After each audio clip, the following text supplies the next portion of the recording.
We are live. Welcome to another edition of the Style and Vibes podcast. Today I am joined by my good friends again, Carrie Ann Reed Brown, executive producer and host of Carry On Friends podcast, and Chris Williams, editor. I mess up your title now. I want to call it editor and chief and Associate publisher. You just publisher. run things around and wear it at magazine. I'll take it. Associate editor. You said crossword editor? It sounded like you said crossroad editor. I don't know. Listen, I don't know what you said. Associate editor. Not No, actually associate publisher. Associate Yes, publisher. associate Okay. publisher. Yeah. No, it's all good. Listen, Okay. same difference. I claim it. Yeah. All right. An editor in Associate chief. publisher of Where It's At magazine, among other things. Come, I can't read off for your list of entrepreneurial endeavors because the list just go on. Because true we are yardy. We have enough title around here. But, speaking of yardy, I think this is going to be a fun episode. We're back to talk music again.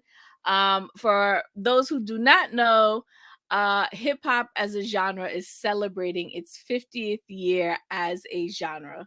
This will be like my first time celebrating this monumental. I don't remember 25, so I think 50 is a good number. And they kicked off the year. A lot of like radio stations, foundational artists have already been like promoting. This is the year of 50 of we've seen it at the Grammys, we're seeing it and play out in like concerts and festivals. But I thought, we're based here in New York. I got the inspiration for this episode as I always listen to the radio in the morning as I'm bringing Sinai to school. And I usually listen to Hot 97's Ebro in the morning with Laura and Rosenberg and Shani Culture. And they're doing a playlist celebrating the top 50 songs in hip hop history. So you know that list is always going to be controversial.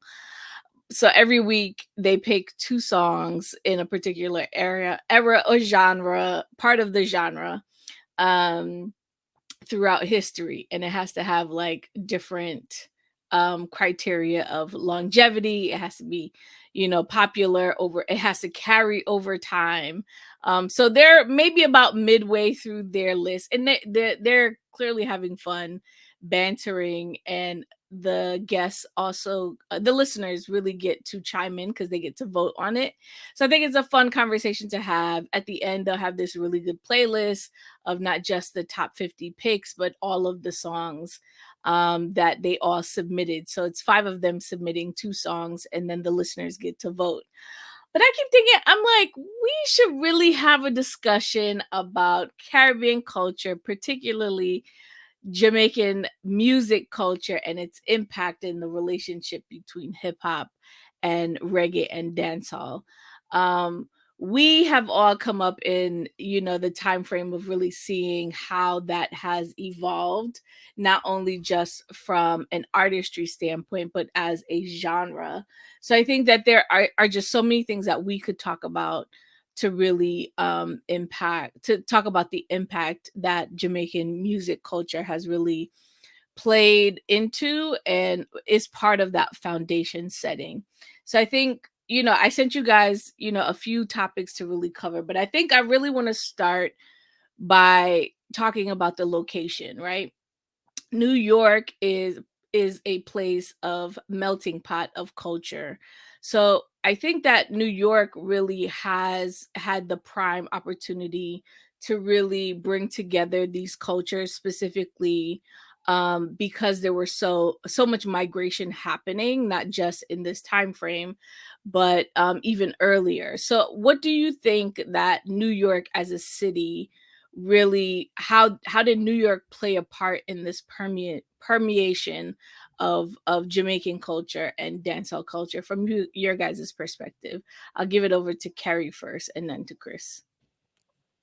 I think it's important to note that at this time in the late 60s, early 70s, that's when we saw the largest influx of people from the Caribbean moving into the US, into New York, Miami, those areas.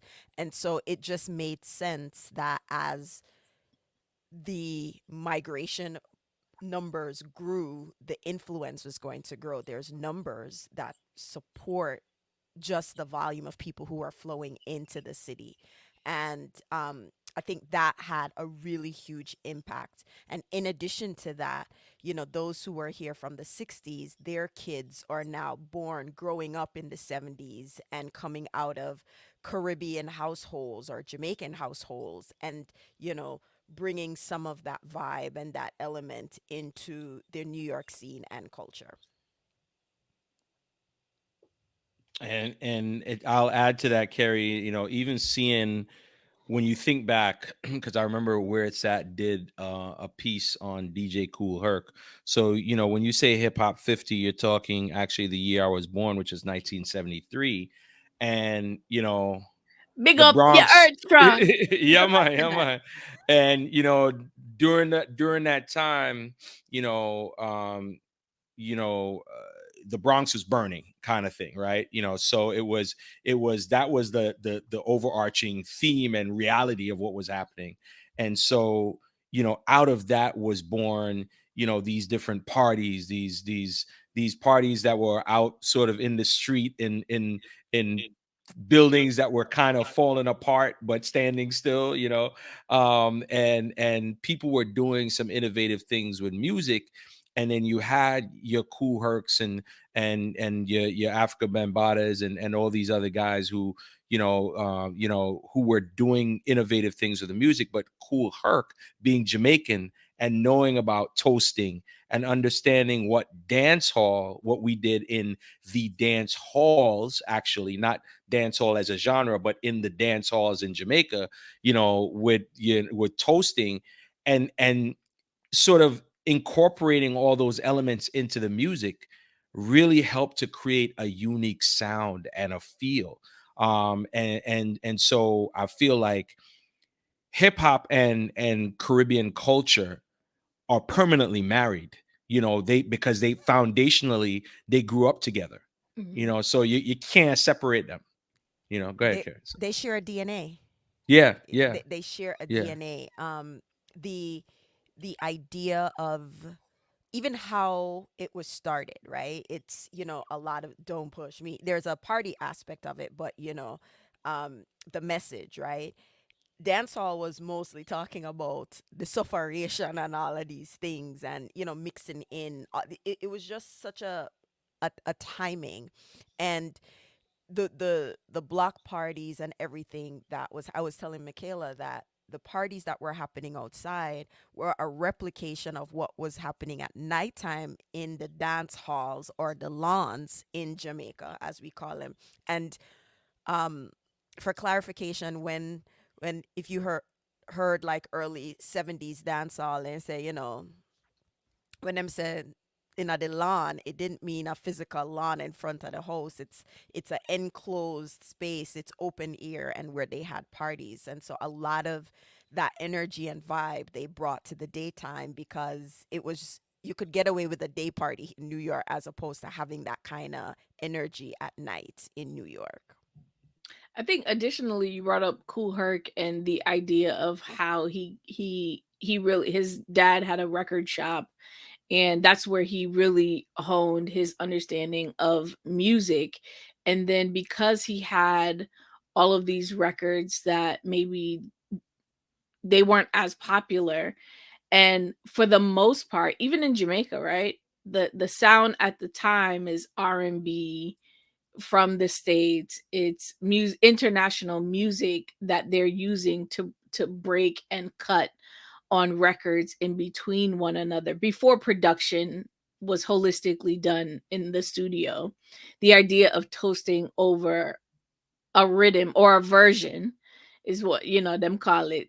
The version is the instrumental, and not, it wasn't just that toasting sound that they brought in terms of speaking to the crowd, but also that idea of mixing between turntables because it was finishing, right? So they wanted to keep the versions going, so they switched from one to the other in order to not stop the music, essentially. And a lot of those records at the time were older R&B records. And so when you think about, or current R&B records, pop records, whatever was on in the island. I think Miss Pat talked a lot about her distribution of records in our episode, a while back. And she talked about distributing records all across the island. And so that's what we had access to at the time. So even taking that R&B sound and putting it on to record in front of a crowd and continuously playing a version so that people could come and intertwine and share whatever they were hype about talking about. That entire setting really translated to the Bronx and kind of took it to a whole new level. And like you said, they kind of grew at the same time, just in slightly with slightly different sounds, but the foundation of how both dancehall and hip hop, their trajectory was very similar. Yeah, what you said about toasting. I remember, watching documentaries and seeing how, Grandmaster Flash and some of these DJs, they would be playing, beats, and then different people would come and rap over those beats. And the same thing, exactly what you just said, the same thing was happening in the dance halls in Jamaica.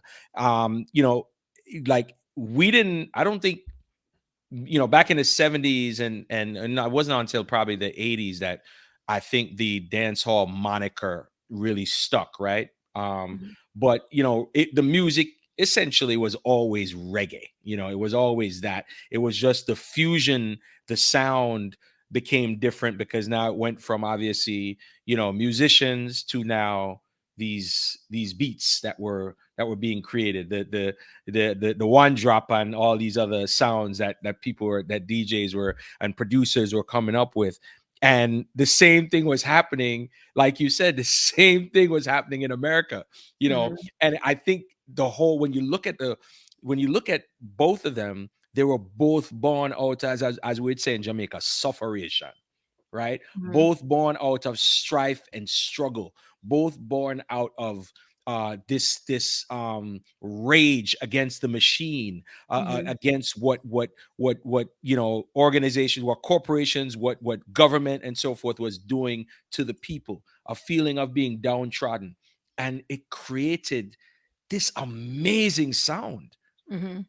But also that their joy was a act of rebellion, it Yes. because even through the sufferation, with a sing song, how much song about sufferation would they sing because it's ours, we can talk about it proudly. So that's that element of it as well, like, yes, this is our plight, this is what we're going through, but we're going to enjoy ourselves in the process. And that's what they did, and it's just such an interesting way to see how, they're like twins, in a way, and just having fraternal twins, for a better word, not identical, but they have, over time intertwined, have parallels, and one twin bigger than the other at this point. But it's important to talk about that symbiotic, influence that they experience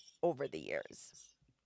And I think that that has continued, especially when you talk about how intertwined the sounds are now and how the influence, it feels like it kind of, we're doing this song and dance in terms of influence and sounds. Right now the idea of trap hall and how dancehall has evolved, and then you add Afro beats to the conversation, and that becomes a whole, tree of, the foundation is set, but there's like this circular, like you said, symbiotic, um connection between all of them. But I think that the 80s, and you guys both kind of touched on it as a time frame, it was ripe to really talk about a lot of the issues that were happening. And in that release there were also messages, and both really struggled to overcome and become a genre. What are your thoughts around how both genres have evolved into almost like their own evolving, watching a genre evolve as it stands, to be completely transparent? Because when we were coming up, there were no hip hop charts, at like hip hop charts were new. So in essence, we got the privilege of growing up with the genre. Like, what was your experiences like just seeing it evolve? We're talking hip hop, right? Both. Well, again, I'm always seeing the parallel. So there were no hip hop charts, but Chris, you gonna know this. There wasn't even a dedicated station for dancehall until the late 90s, in Jamaica. You understand? So it's like they both had to tough it to their own legitimacy in their own spaces. Mhm. And to be recognized. Because when we grew up, dancehall, the most time you hear dancehall is when the taxi driver they play it in a car, or the bar a play it, or a session about for keep and dance a keep, but you wouldn't hear it on radio. Mhm. You wouldn't hear dancehall on radio. And it wasn't until Irie FM came on the scene where you heard dancehall all the time. It was dedicated for dancehall. And when you think of hip hop, they had similar fights. They were just like, you need to play with music. We deserve to be eared on the Grammys. I remember when they all boycotted. I was listening to hip hop in Jamaica, like all the old school songs. Like, I don't know how I knew all the words to Self Destruction, but I knew the entire words to this 10-minute song with every rapper back then, and it was really a PSA about crime and violence. And again, when you think about dancehall, how many PSAs do we have about crime and violence? Mhm. Put on the gun, stop the this, stop the like, so it's like it's born out of the ghetto, and you have to address the issues that are facing the people who live there, and you're also trying to be positive, all these different struggles. And so it's a reflection of the different elements of our society in our black community, Mhm. and different artists addressing those. So, you know, thinking of the party rappers versus the more message driven rappers versus, all these different styles. And at one point, dancehall had that. I don't think dancehall has that now, but in the early, not even early 2000, in the 90s, you had that, like a rapper had a particular style. So we know, say, all right, this artist we know say a peer party tune, peer gal tune, some hybrid. So they both, it's art, and you take on what you see in your community and what your vibe is. And to see radio stations, I think it was just amazing. And then at the time when I moved to New York, in the the heights of everything Jamaican dancehall and hip hop, it was also a crazy thing because at the time when I moved to New York, Buju had released his Voice of Jamaica album, which I think is one of his more pop focused album because he had all those collaborations on it. And you could see how he wasn't the first to do it. Shaba would do that more often, but you could see that's when hip hop and dancehall kind of started doing a lot more collaboration. And that's how I think for us in the Caribbean that grew a little bit more. Yeah, for me, looking back, I definitely remember, in the 80s, because I was like around 1984, I was at KC. You had both Beat Street and Breakin' as films that came out, right? Like you said, Carrie, you're listening to, so in Jamaica, I was listening to hip hop heavy. I remember I had a Slick Rick tape.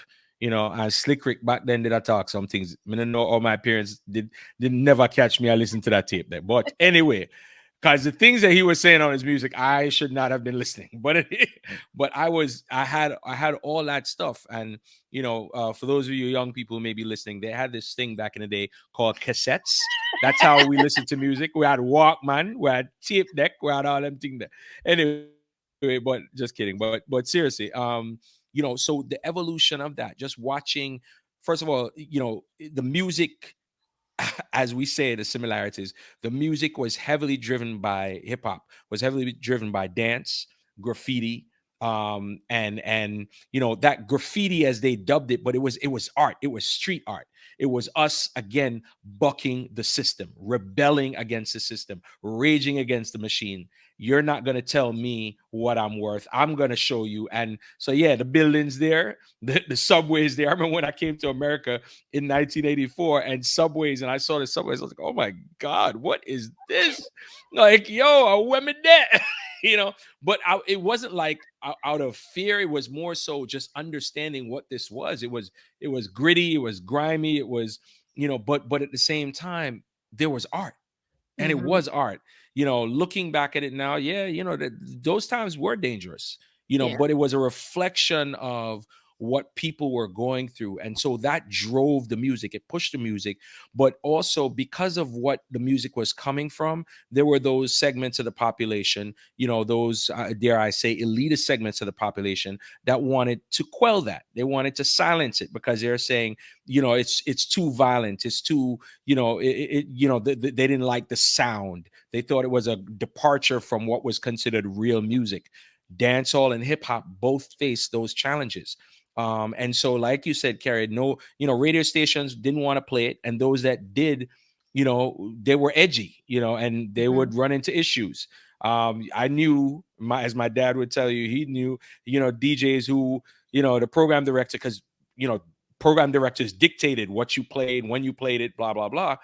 And if you slip one in, you may not be on the air next day or the next few days or permanently, depending on what it is that you slip in. So, but people started taking more and more chances. And then once they saw the music grew to a point where it could not be silenced, it couldn't be stopped. Hip hop is not only music, it is clothing, it's art, it's films, it's everything. It is a whole culture on its own. And that's what me being able to experience that, to see that, is amazing. And one of the biggest things about this conversation that bothers me is that I feel that dancehall could have achieved that same level of growth. And I feel like Jamaica didn't do what it needed to as a nation to support that. Some people argue and say different, but I just feel like, when I look at both of those genres, I feel like dance hall could have what hip hop now has. It could have that level of it, because it is great, but it could see that greatness financially for the artists, for young people coming into the business, to be able to grow and flourish in a way that hip hop has.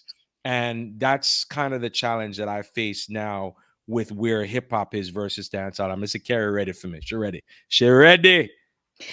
All right. Before we go down that lane there, let me back up the lane. Let me back up the lane.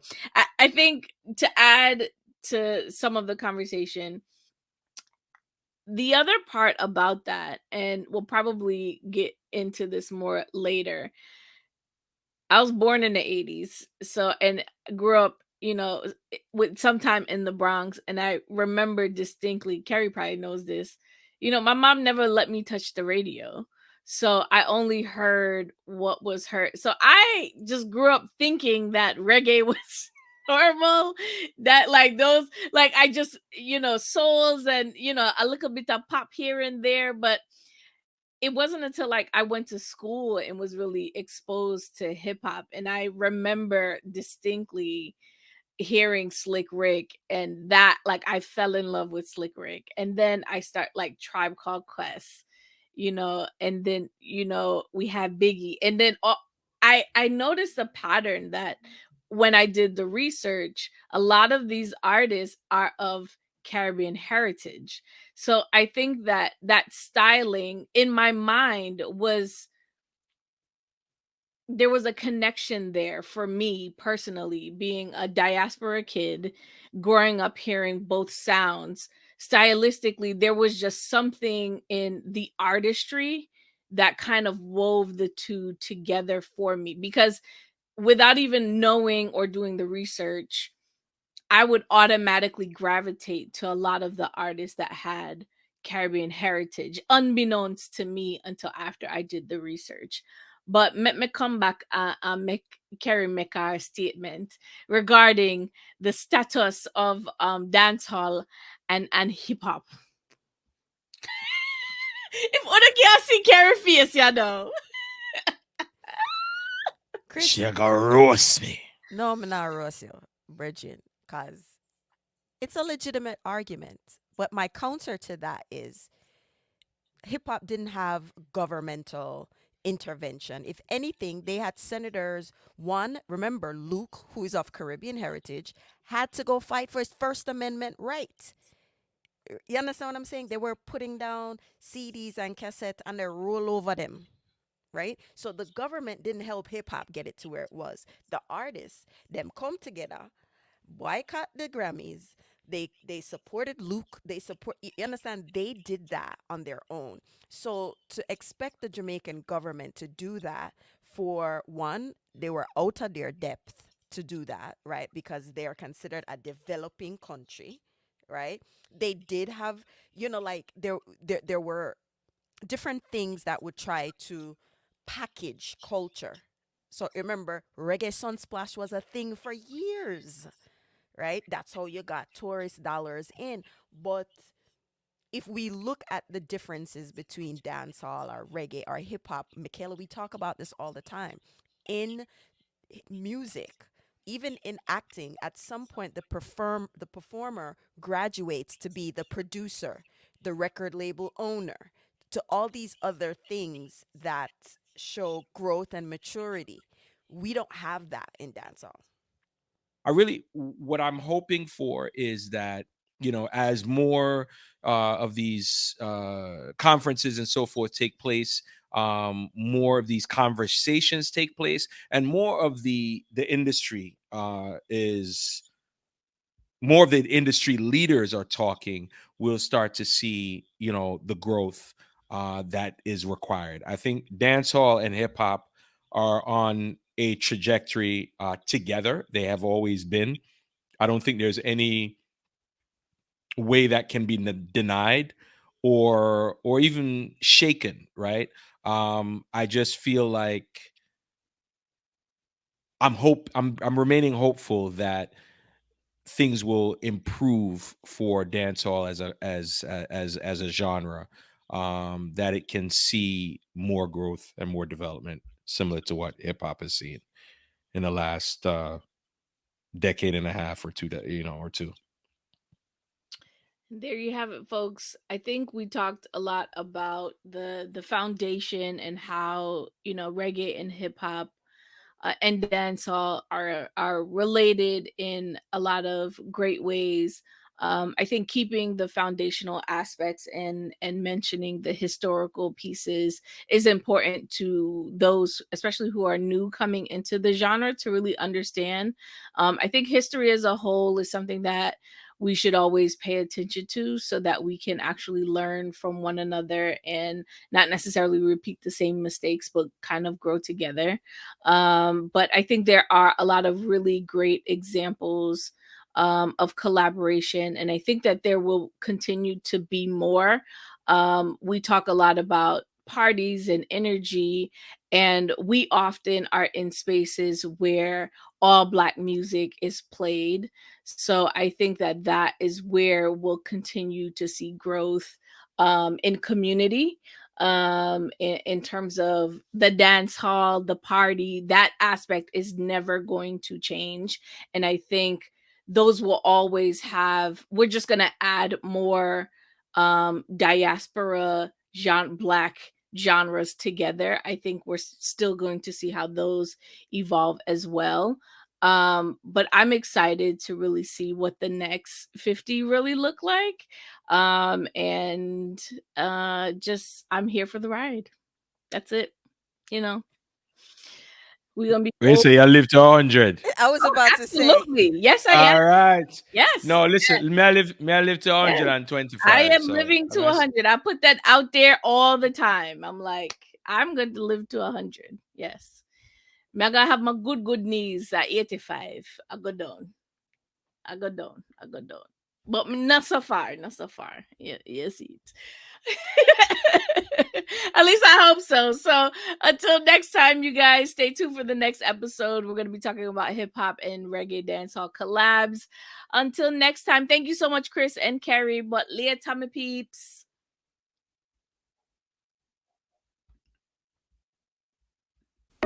Thanks for listening to the latest episode of the Style and Vibes podcast. If you like what you hear, and I know you do, share it with your friends and family.